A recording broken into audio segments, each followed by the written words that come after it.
नमस्कार दोस्तों and welcome to जी चिल्स। आइए इस रिपोर्ट को देखते हैं। जब चीन ने किया भारत का बहिष्कार तो दोस्त रूस ने भारत की इज्जत बचाई। आखिर क्यों चीन से ज्यादा भारत पर भरोसा करता है रूस? आज दूंगा आपको 4 बड़े प्रूफ। पायलट अभिनंदन साहब को लेकर पाकिस्तान के पूर्व मंत्री का बड़ा खुलासा। नेपाल ने काट ली चीन की नाक। चीन की धमकी के बावजूद पत्रकार बोला चीन की काली करतूत मैगजीन में छापूंगा। ध्यान लगाते ही दिल्ली की गर्मी शांत कर गए मोदी। इस नेता के बयान से सब हैरान। इन सभी हेडलाइंस के अलावा इस अंक में जानेंगे दिन भर की देश और दुनिया से जुड़ी 50 से ज्यादा खबरें। मौसम, चुनाव, क्राइम, वर्ल्ड अफेयर समेत सभी काम की खबरों पर नजर डालेंगे। आप देख रहे हैं जी चिल्स। जल्द पूरे होंगे आपके सारे विल्स।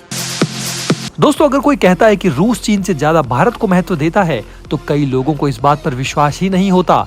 लेकिन रूस ने कई मौके पर चीन के सामने खड़ा होकर इस परीक्षा को पास किया है और भारत के लोगों का दिल जीता है। ताजा मामला पिछले साल जून का है, जब भारत ने G20 सदस्य देशों को पर्यटन शिखर सम्मेलन कश्मीर में आयोजित करने का फैसला किया। चीन और कुछ अन्य देशों ने कश्मीर में होने वाली इस बैठक का बहिष्कार किया तो रूस ने इसे नजरअंदाज करते हुए अपना एक उच्च प्रोफाइल प्रतिनिधिमंडल इसमें भेजा। इस घटनाक्रम को चीन में बहुत प्रमुखता से लिया गया था। चीन के खिलाफ जाकर कश्मीर में अपनी मौजूदगी दिखाकर रूस ने ये बता दिया कि भारत के साथ उसकी दोस्ती को कोई नहीं रोक सकता। 2023 में ही अगस्त के दौरान जब भारत और चीन ने कमांडर स्तरीय वार्ता का अपना नया दौर शुरू किया तो रिपोर्ट सामने आई कि रूस समय पर भारत को S-400 मिसाइल रक्षा प्रणाली सौंप देगा। मतलब एक तरफ भारत और चीन के बीच टेंशन बढ़ा हुआ था, उसे बैलेंस करने की कोशिश की जा रही थी। तब तक रूस ने भारत को अपना सबसे खतरनाक हथियार देने का ऐलान कर दिया। ये चीन के लिए बड़ा झटका था।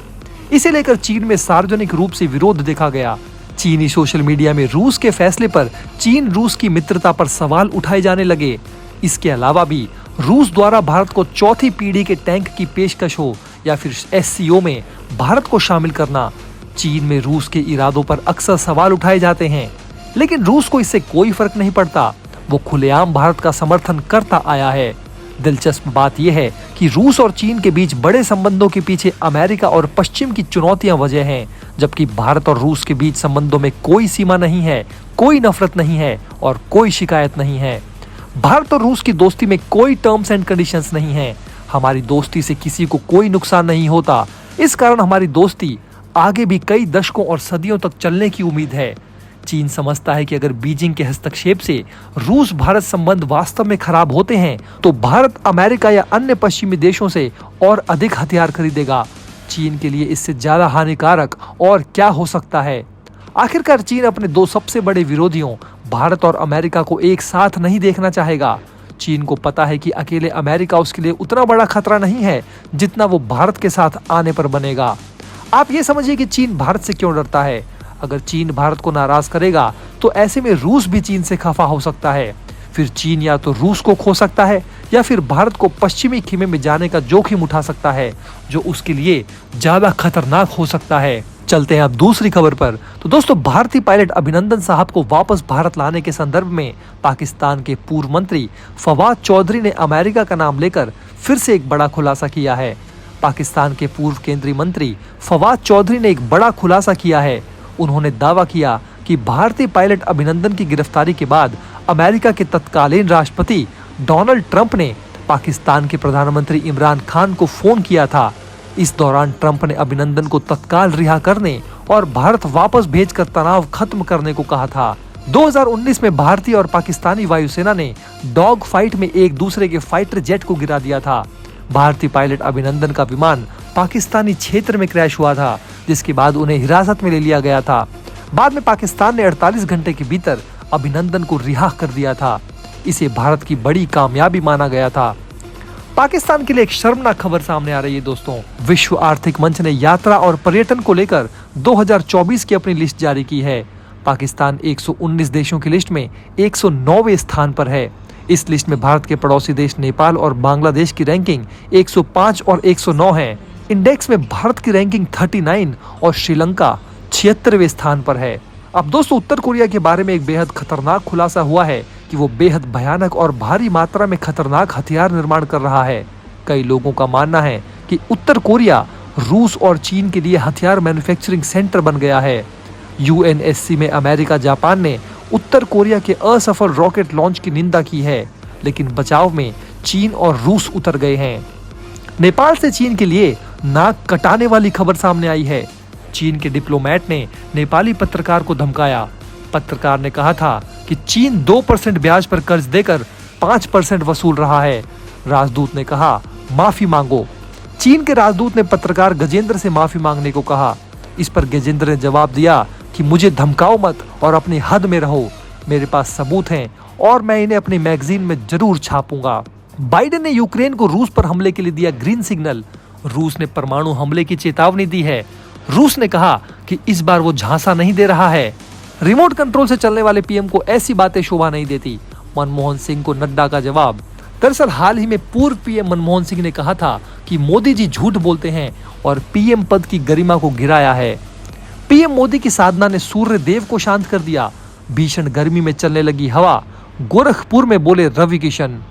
5 फीट 5 इंच लंबाई वाले शख्स के लिए 64 किलो वजन ठीक है, केजरीवाल की हेल्थ पर ईडी ने कोर्ट को बताया। मिली असम की पहली एआई टीचर से छात्रों के हर सवाल का चुटकी में देती है जवाब। इंडी अलायंस की बैठक, खड़गे का दावा 295 सीटें जीतेंगे। टीवी पर एग्जिट पोल की बहस में भी शामिल होगी कांग्रेस।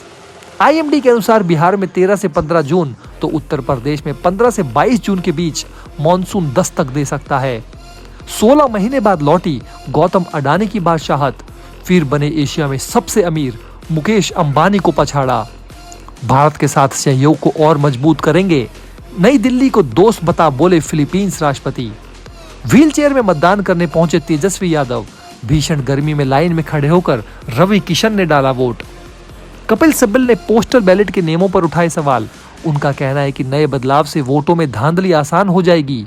सीरिया में तुर्की की ड्रोन स्ट्राइक, मारे गए 4 अमेरिकी समर्थित फाइटर, कई नागरिक घायल।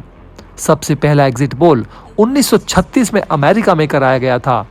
भारत में पहला एग्जिट पोल 1957 में आयोजित किया गया था। एग्जिट पोल मतलब वोटर से बात करने के बाद ये अनुमान कि चुनाव में कौन सी पार्टी कितनी सीटें जीत या हार रही है। कुछ देशों में इस पर प्रतिबंध हैं। भारत ही नहीं, दुनिया का सबसे ऊंचा मतदान केंद्र है ताशीगंग। मतदाता सिर्फ 62, लेकिन इंतजाम बेहद खास। ताशीगंग हिमाचल प्रदेश के लाहौल स्पीति जिले में स्थित है। यहाँ हर बार 100% वोटिंग होती है। रूस और उज्बेकिस्तान का परमाणु ऊर्जा सहयोग। परमाणु परियोजना में 6 छोटे रिएक्टरों का निर्माण शामिल होगा। 1 घंटे में ताइवान पर कब्जा कर लेगा चीन। रूस यूक्रेन जंग की भविष्यवाणी करने वाले एक्सपर्ट का दावा। दक्षिण अफ्रीका चुनाव में 30 सालों बाद कांग्रेस को झटका। बहुमत से क्यों पीछे रह गई नेल्सन मंडेला की पार्टी। 1200 से ज्यादा इजरायलियों की हत्या और 250 बंधकों की हत्या का बदला लेने के लिए गाजा पट्टी के 32% हिस्से पर इजराइल ने किया कब्जा। दिल्ली वासियों को 1 जून दोपहर बाद भीषण गर्मी से राहत मिली। तेज हवाओं के साथ आंधी तूफान आया और बारिश की संभावना है। मौसम में बदलाव देखा गया है। यूपी के कांग्रेस प्रदेश अध्यक्ष अजय राय ने आरोप लगाया कि वाराणसी में प्रशासन ने इंडिया गठबंधन के नेताओं और कार्यकर्ताओं को नजरबंद कर मतदान को प्रभावित करने की कोशिश की, जिसमें कांग्रेस पार्षद दल के नेता गुलशन अली भी शामिल हैं। भारत को डर, गलत हाथों में जा रहे देश के हथियार। दावा कि वेपन्स के एक्सपोर्ट पर निगरानी के आदेश। रिपोर्ट में कहा था कि भारतीय हथियार यूक्रेन पहुंचे। मथुरा में पुलिस कस्टडी से भागा रेप और लूट का आरोपी, 17 घंटे बाद एनकाउंटर में ढेर। World milk day.